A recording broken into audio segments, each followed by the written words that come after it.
Secara umum, terdapat 3 tahapan melakukan parafrase kalimat secara efektif. Saya akan coba jelaskan satu persatu. Pertama adalah Anda coba pahami dulu makna dan tujuan kalimat asal. Jadi, lakukan analisis sederhana kira-kira apa makna atau pesan yang akan disampaikan oleh penulis kepada pembaca. Yang kedua, Anda coba untuk menulis ulang kalimat tersebut dengan cara lakukan modifikasi struktur kalimat, dan Anda juga bisa mainkan sinonim atau pilihan katanya. Misal, yang awal kalimat aktif Anda ubah menjadi pasif, yang ada kalimat A Anda cari sinonimnya sehingga pada akhirnya kalimat tersebut akan berbeda. Setelah tahap 2 ini, tahap ketiga adalah Anda perlu mengecek hasil parafrase yang Anda buat. Apa tujuannya? Bahwa pengecekan ini bermaksud untuk memastikan bahwa makna kalimat yang baru tersebut itu memiliki pesan yang sama dengan kalimat asal. Oke ya, jadi ada 3 tahapan.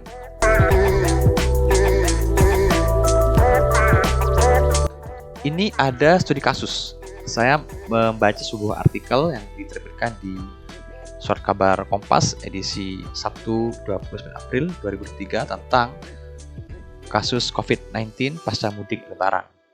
Nah, di artikel tersebut ada sebuah kalimat yang menurut saya ini bisa kita jadikan latihan untuk parafrase. Satu kalimat saja.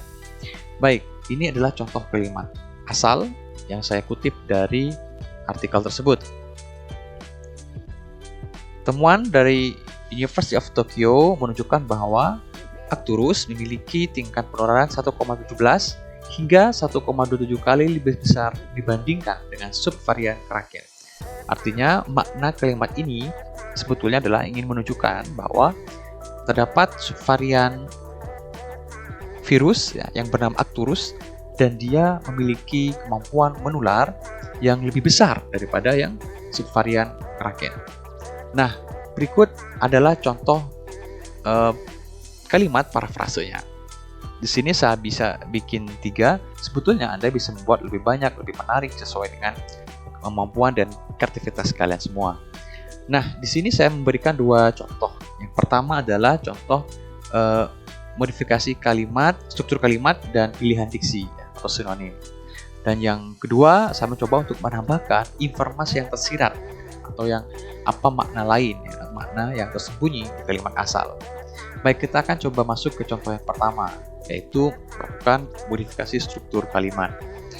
Nah, langkah-langkahnya adalah Anda perlu menunjukkan atau memilih keyword atau kata kunci mana yang mestinya muncul di kalimat parafrase. Misal, di kalimat asal kita bisa pilih kata kunci apa yang harus muncul di kalimat baru Anda. Misal, kita coba pilih University of Tokyo.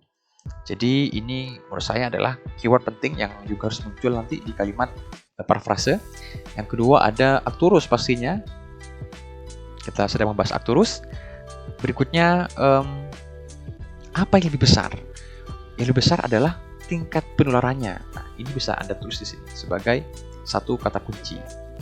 Kemudian lebih besar dengan siapa? Rata-rata dengan Kraken. Nah, jadi kira-kira ada 4 kata kunci, ada University of Tokyo, ada Arcturus, ada tingkat penularan, ada Kraken ya. Dan ini bisa dikatakan bahwa makna utamanya adalah kalimat ini ingin menunjukkan bahwa Arcturus ini memiliki tingkat penularan yang lebih besar daripada Kraken berdasarkan hasil riset dari tim University of Tokyo.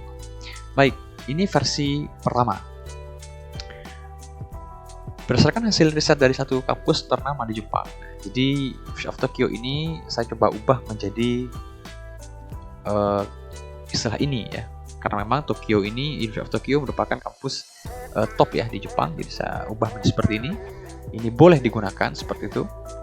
Kemudian ada kata Arcturus, saya gunakan Arcturus sama. Saya tidak perlu mengganti dengan sinonim. Anda bisa menggantinya misal dengan istilah subvarian Omicron ya. Karena Anda tahu bahwa Arcturus ini merupakan salah satu subvarian dari Omicron misalnya ya. Berikutnya ada kata tingkat penularan. Nah, saya di sini menggunakan kata tingkat transmisi. Ini sama sinonimnya ya. Kita bisa gunakan tingkat transmisi di sini. Kemudian mencapai angkanya ini saya tidak ubah. Sama persis ya, 1,17 hingga 1,7 kali lebih besar. Sama, saya gunakan angka yang sama dan juga ada kata Kraken sama. Artinya apa? Keempat keyword tersebut semuanya masuk di sini. Ini versi pertama. Kita akan masuk ke versi kedua. Ada kata kunci Arcturus di sini sebagai subjek di awal ya, sama juga ada di kalimat asal. Kemudian tingkat penularan saya tidak menggantinya menjadi transmisi, tapi membiarkan dia tetap menggunakan kata tingkat penularan sama persis. Kemudian berikutnya ada, nah hanya saja saya mengganti kata daripada. Kalau di awal ini ada kata dibandingkan ya. Nah, di sini saya menggunakan kata daripada sebagai bentuk variasi ya. Kraken juga ada di sini, Kraken. Jadi sama seperti itu. Kemudian keterangan dari mana data tersebut berasal, saya taruh di bagian belakang kalimat berdasarkan temuan dari University of Tokyo. Nah, jadi ini sudah dua versi. Begitu kira-kira. Tentu saja teman-teman di sini bisa membuat variasi lain yang lebih unik, yang lebih enak ya, sesuai dengan kemampuan kalian. Baik, selain memodifikasi struktur kalimat dan menggunakan diksi ya, atau sinonim, Anda juga bisa menambahkan informasi yang tersirat atau makna yang tersembunyi di kalimat tersebut. Sekali lagi saya sampaikan bahwa kalimat ini menunjukkan bahwa intinya adalah bahwa hasil sebuah riset menunjukkan bahwa Arcturus ini dia lebih menular ya daripada yang subvarian Kraken, sehingga kita bisa tulis di sini ya. Apa maknanya dia lebih menular? Artinya membuatnya lebih cepat menyebar. Kayak seperti itu. Baik, jadi berdasarkan temuan University of Tokyo, tingkat analisis Arcturus atau subvarian Omicron, saya tambahkan ini sebagai positif ya, sebagai frase pelengkap begitu, tambahan, mencapai 1,17 sampai 1,27 lebih besar daripada subvarian lainnya, yaitu Kraken.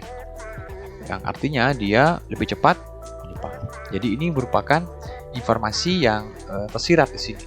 Jadi makna 1,17 lebih besar tingkat transmisinya, artinya dia lebih cepat menyebar dibandingkan dengan subvarian Kraken.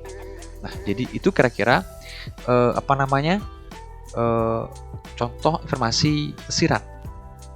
Anda juga bisa menambahkan informasi lain. Misal, gara-gara Arcturus punya sifat seperti ini, maka varian ini kemudian menjadi variant of interest misalnya. Jadi yang diwaspadai, misalnya seperti itu. Jadi dengan kata lain, Anda sebetulnya bisa memodifikasi kalimat ini lebih lengkap, lebih enak, dan tentu saja lebih akurat.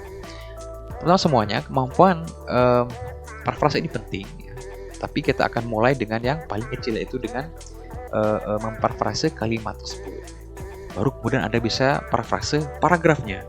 Dan pada akhirnya Anda bisa membuat parafrase atau versi summary atau ringkasannya ya dari sebuah artikel.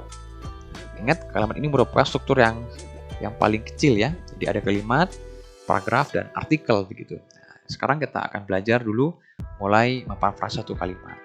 Berikutnya, teman-teman nanti bisa latihan untuk memparafrase satu paragraf. Nanti berikutnya bisa belajar memparafrase satu artikel dengan cara membuat summary atau ringkasan.